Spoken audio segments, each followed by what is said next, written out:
Levan, I gave you instructions in the dressing room. New York State Athletic Commission rules are in effect. I'm here to enforce them. I want you to protect yourself at all times. I want a nice, clean bout. Let's tap gloves. Good luck to both of you. Alu Bianco laying down the law as we are ready to get going in our second bout. Frankie Magic Monaco had a very robust amateur career, 22 fights, won an WBC amateur title, New York Golden Gloves, three-time 2012 semifinals at the 165.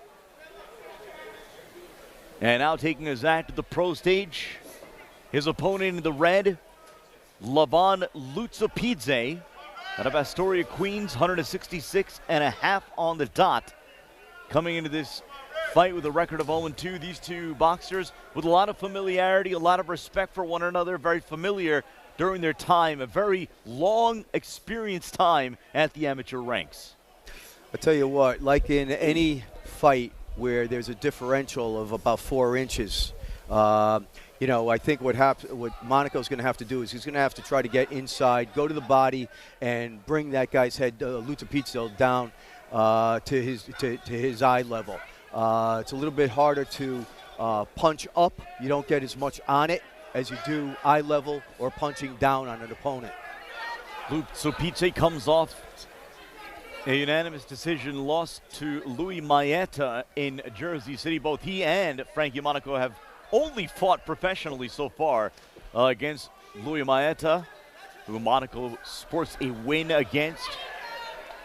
Monaco, trained by the legendary cast of Dave Scooter Honig, Eddie O'Boyle, and George Walton of Competitive Edge Athletics.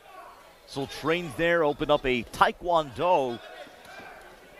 Rather, he originally came from Taekwondo, opened up his own dojo. And now he teaches boxing and fitness at a gym called Breadwinners Gym.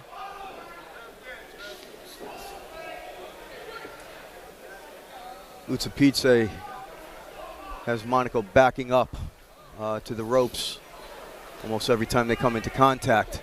He is definitely dictating this round so far. Not really a feeling out point for Loutsoupitze. Pretty much mugging Monaco. Loutsoupitze, a new professional with an amateur record of 20-7. Was an amateur champion in 2009. As Loutsoupitze tries the big sweeping overhand right, coming in with the left of the body and trying to just physically will himself. You said it again, the height difference on full display here as Loutsoupitze is trying to physically will Monaco into the ropes. It turns a little bit more into a, I don't want to say wrestling match, but trying to physically impose his will. There's a lot of holding in this round. A lot of holding. As Monaco tries to turn the tables late here in round number 1, but Loutsoupitze using those long arms to keep Monaco at bay. We'll be back for round number 2 on Fight Night Live.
So get a look at Frankie Monaco was telling me earlier how, again, in the circle that he trains with, and some of the world-class competition he spars against, the likes of an Isaiah Flaherty, a Wendy Toussaint, WBA Continental Champ, opening up his own boxing school, and some of the trainers that he's worked with. It is a flourishing scene here in the North Shore off Long Island as far as boxing is concerned. You have a lot of top gyms here, obviously.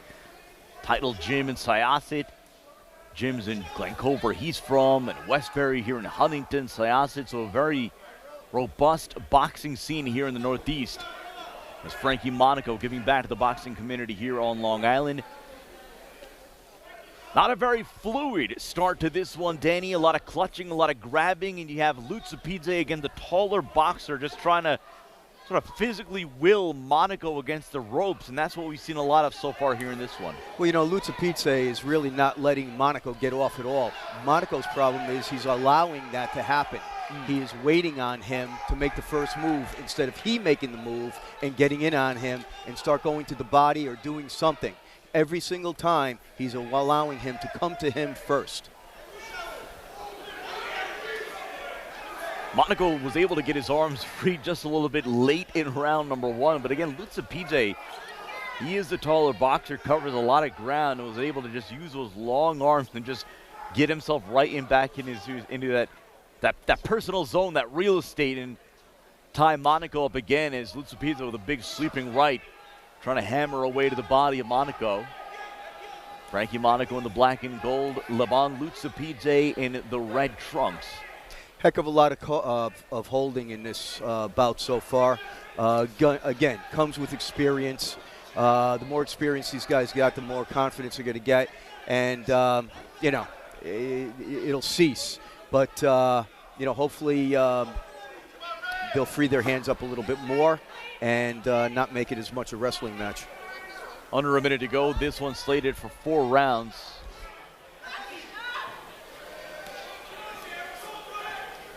So again, more clutching and grabbing. Al Lobianco is just seen enough to see kind of look of frustration on his face. Well, believe me, I'll tell you something. From being in the ring, I know what he's going through right now. You may not, you may not think it, but to tell you the truth, there's a lot of work and a lot of decision making that the referee has to make because, again, they're both holding. And the only thing that I used to do basically is this. What I continue to do is basically I do not allow them to hold for very long at all. Okay, there's way too much grappling going on in here. As time winds down here in round number 2. And what you saw just there is pretty much what's been the story of the first 2 rounds. A lot of clutching and grabbing here in our second bout. Levan Loutsoupitze and Frankie Monaco. Let's get a look at the action from round number 1, round number 2. The non-clutching and grabbing highlights from this bout. As Loutsoupitze trying, or when he could, trying to use those long arms, sweeping body shots.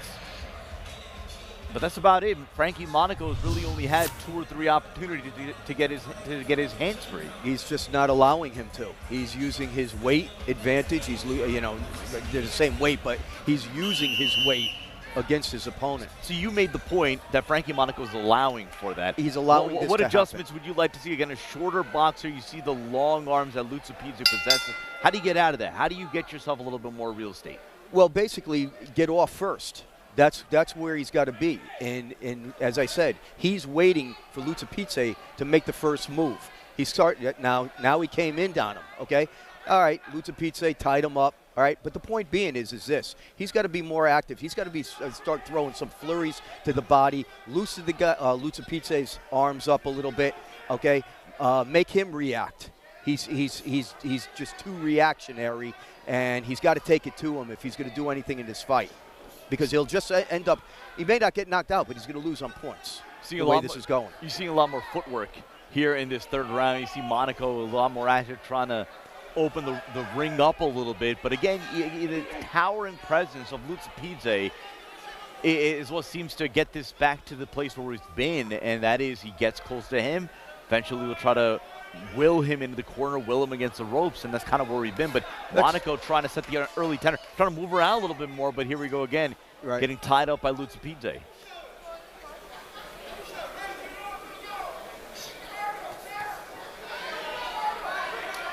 You know, as a referee, it's really very subjective. You know, you really got to have a feel for the fight, and only a referee could have that feel for the fight as it's going on right now, okay, as to when to jump in and when to you know, let them work it out. These guys aren't working their way out, so it's forcing El Bianco to come in and be more involved in this fight, okay? And really, I'll tell you something. Sid, this is not something that a referee wants to do. A referee wants to allow these guys to fight. They are disallowing the referee to do his job.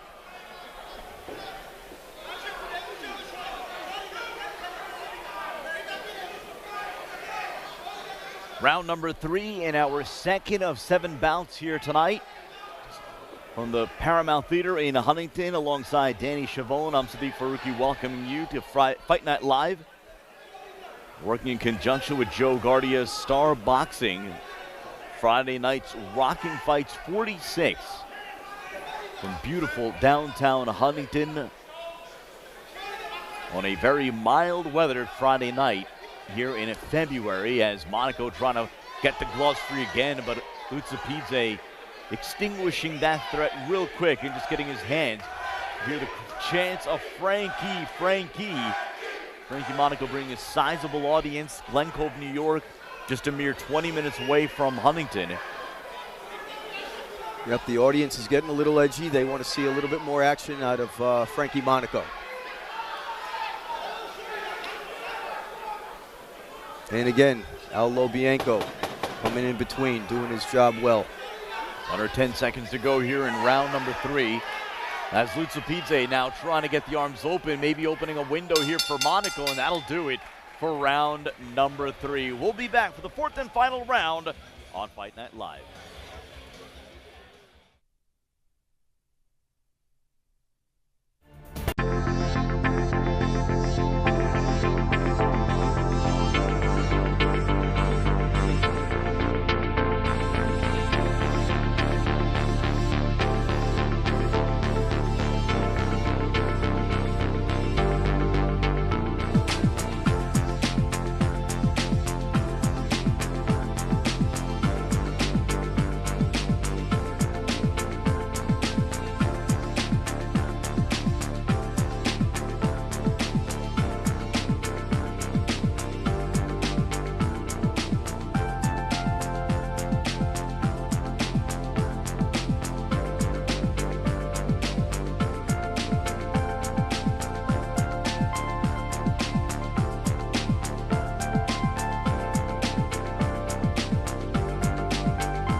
Fourth and final round, Frankie Monaco and Levan Loutsoupitze here from the Paramount Theater in Huntington, New York. Sadiq Faruqi and Danny Chavone, so glad you could join us on Fight Night Live. Well, Sadiq, it's great to be here at the Paramount. Again, a very nostalgic, renowned venue. And we do have a great night of fights ahead of us. This fight featuring two fairly new professionals both with extensive amateur careers. But this fight featuring little more than just clutching and grabbing with some spates of open hand combat. As Loutsoupitze, like he has done for the majority of this fight, just trying to tie up Monaco along the corners or along the ropes. But a 4-inch height difference between these two, and Loutsoupitze, the fighter in red, has used that to his full advantage. Well, you know, if Loutsoupitze is going to do anything in boxing, he's got to learn to fight at a range. He has a good reach. He's a tall boxer, and especially for his weight class. So basically, you know, he's not making the best of his attributes. And, you know, again, one punch and grab, one punch and grab. Yeah, he's dictating the fight here, okay? He's landing more punches, but the long and the short of it is he could be doing a lot more by using his reach. As Monaco just trying to get his hands free as Loutsoupitze lands a heavy right, followed by a lot more clutching and grabbing as we fight with just over 1:10 to go here in the fourth and final round. This one seems destined to go to the cards. Who do you have out in front? Well, I got Loutsoupitze winning this fight. He's been obviously the aggressor. He's thrown more punches. You know, he's got to hit a couple of times, but, you know, nothing major. So right now, it's Loutsoupitze's fight as far as I'm concerned.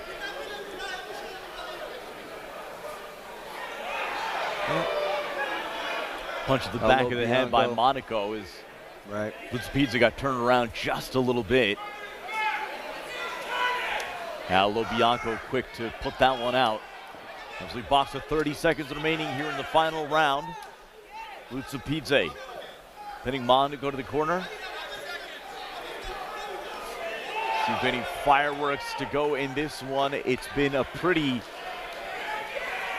clutch and hold affair between these two. Not a lot of jabs. Not a lot of jabs at all in this fight. And you know something? I think it hurt both of these guys. And that'll do it for this one between Levan Loutsoupitze and Frankie Monaco. Our second fight will go to the cards. A fight that featured a lot of clutching and grabbing. Not much in terms of open boxing, I guess if you want to call it that, but skill level. Skill level, yes. Obviously, again, we mentioned these two fighters very familiar with one another. Perhaps that played into it. Fairly robust amateur careers, now trying to make their way into the professional ranks. As we are just awaiting the judges to tally up their cards and decide a winner for this one in our second of 7 bouts here tonight from the Paramount in Huntington, New York. And if you haven't already been here, this is a beautiful venue, an absolutely perfect venue for concerts, obviously boxing, but it is smack in the middle of downtown Huntington. You have all the restaurants, all the sushi spots, all the coffee spots, a really hip kind of a nested area in downtown Huntington. Perfect venue and area for taking in boxing. Absolutely, and you know, like anywhere in the New York area, you have a very sophisticated, knowledgeable boxing fan base. That's one thing that you can say about the New York boxing fans. They know their game. They understand what's going on here. You know, when you go to a fight at the Garden or the Barclays Center or even here, where a lot of times there's only standing room only, you do get that good vibe. Okay, that you're in a high-end venue. As we go back into the ring with ring announcer Mark Frata with the decision.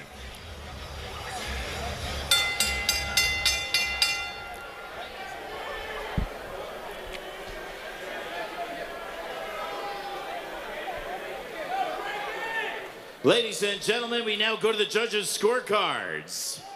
Judge John McKay scored this contest 39-37. John Signorilli and Gunnar Swerkowski each scored it 40-36. All three judges in favor of your winner by unanimous decision and still undefeated from Glen Cove, Long Island, and Frankie Magic Monaco. So Frankie Monaco, I was not sure which way they were going to go with this one. Again, there was not a lot to pick from, but the judges give Frankie Monaco the nod. Frankie Monaco wins by decision.